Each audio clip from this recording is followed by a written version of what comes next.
September মাসের model activity টাস্কে class 3 যে English প্রশ্নটা দিয়েছে সেই ইংলিশ প্রশ্নটা আমরা আজকে আলোচনা করব।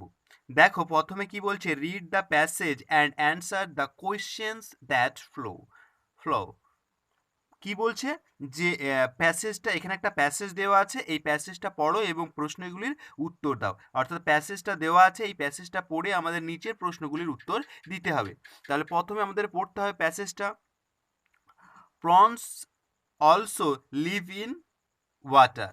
কি বলছে যে চিংড়ি সবসময় জলে বসবাস করে। প্রনস আর নট ফিশ, প্রনস কিন্তু অর্থাৎ চিংড়ি মাছ নয়। দে আর ইনসেক্ট, তারা কিন্তু পতঙ্গ। They can also swim very fast, অর্থাৎ তারা খুব দ্রুত সাঁতার কাটতে পারে।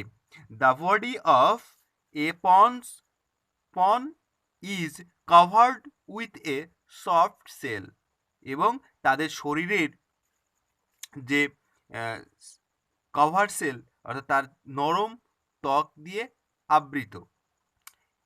এ পন ওয়াজ নো ব্যাকবোন, তাদের শির দ্বারা নেই। চলো আমরা এবার অ্যাক্টিভিটি 1-এর যে প্রশ্ন দিয়েছে অ্যান্সার দ্য ফ্লোয়িং কোয়েশ্চেন, সেটা আমরা করব। দেয়ার ডু পন্ডস লিভ, অর্থাৎ চিংড়ি মাছরা কোথায় বসবাস করে? Prawns live in water. দেখো আমি এখানে লিখে দিয়েছি পন্ডস লিভ ইন ওয়াটার, তারা কোথায় বাস করে? জলে বাস করে। বি নম্বর দেখে দেখো, what covered the body of a prawn, কি যে the body of a prawn is covered with a soft shell. Next এটা আছে দেখো, does a prawn swim slowly, অর্থাৎ তারা সাঁতার কিভাবে কাটে? The prawn can swim very fast, তারা খুব দ্রুত সাঁতার কাটতে পারে। নেক্সট এবার আমরা মডেল অ্যাক্টিভিটি 2 নম্বর পার্টটা করব। 2 নম্বর পার্টে দেখো কি বলেছে, এখানে বলা হয়েছে যে write true for T for true and F for false against the স্টেটসম্যান in the box given below. অর্থাৎ এখানে একটা বাক্য দেওয়া আছে, এখানে এই বাক্যটা সত্য না মিথ্যা সেটাকে আমাদেরকে লিখতে হবে। দেখো পন্ডস আর ইনসেক্ট, এটা কিন্তু ট্রু অর্থাৎ ঠিক, কারণ চিংড়ি একটি পতঙ্গ। পন্ডস হ্যাভ বোনস, চিংড়ির শির দ্বারা আছে, না এটা নেই, মিথ্যা, false F. Swim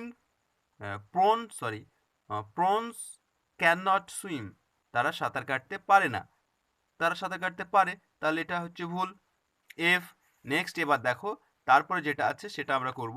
feel in the table by correctly adding D or ED to the word, অর্থাৎ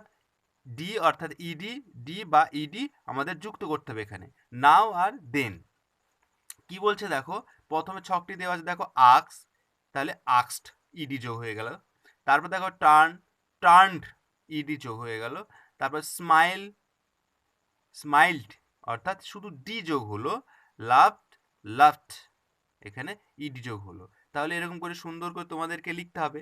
নেক্সট যেটা দিয়েছে 4 নম্বর অর্থাৎ মডেল অ্যাক্টিভিটি 4, সেটা কি বলছে?